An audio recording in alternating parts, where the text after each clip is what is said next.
پرسیاری چوارەمەڵێ ئایا کوردستان دارالئیسلامە یا دارالکوفرە؟ کوردستان دارالکوفرە وەکو سعودیە و پاکستان. هەموو وڵاتانە دارالکوفرن چونکە لە ئەسڵە دارالئیسلام بوون و ئێستا دارالڕیدەن.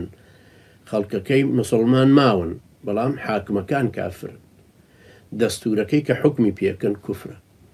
وڵات بە دووشە دەبێت بە دارالکوفر لە لای سێ لە ئیمام بەڕێزەکان، ئیمامی شافعی و مالیک و ئیمامی ئەحمەد بن حەمبەل. یەکەم بەوەی کە دەستوری وڵاتەکە ئەحکامی زاڵ، ئەحکامی دەسەڵاتدار بەسەر خەڵکەکەەوە کوفر بێ، ئەو وڵاتەکە بە دارالکوفر. دووهەم ئەمانی مسلمانان بە دەست خۆیانەوە نەبێ، ئەبێ بە دارالکوفر.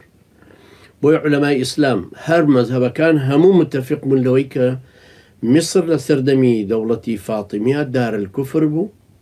لە کاتێکە هەر چوار مەذهبەکە قازی خۆی هەبوو، هەر کەسە کێشەیەکی بوو بە تۆ شافعیە حەنەفیە مالیکیە حەمبەلی بڕۆ بە لای ئیمامی خۆت، قازیەکەشت لەوێن کێشەکەت بۆ حەلەکە.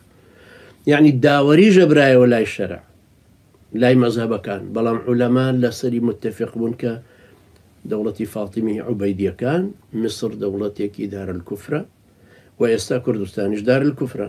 لەبەرەوە یەکەم ئەو دەستور و یاسا و ڕێسا و تعلیماتانەی بەسەریا تەطبیق ئەکرێ کوفرە.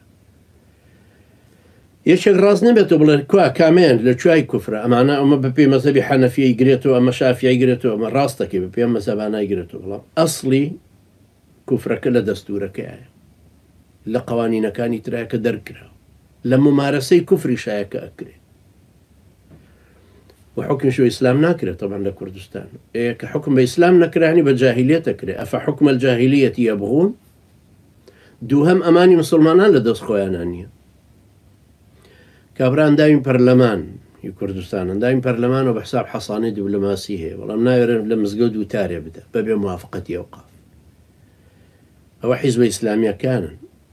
مسلمانێک مەلایە کە ناتوانێت دەرسێم حاضرێ بدات.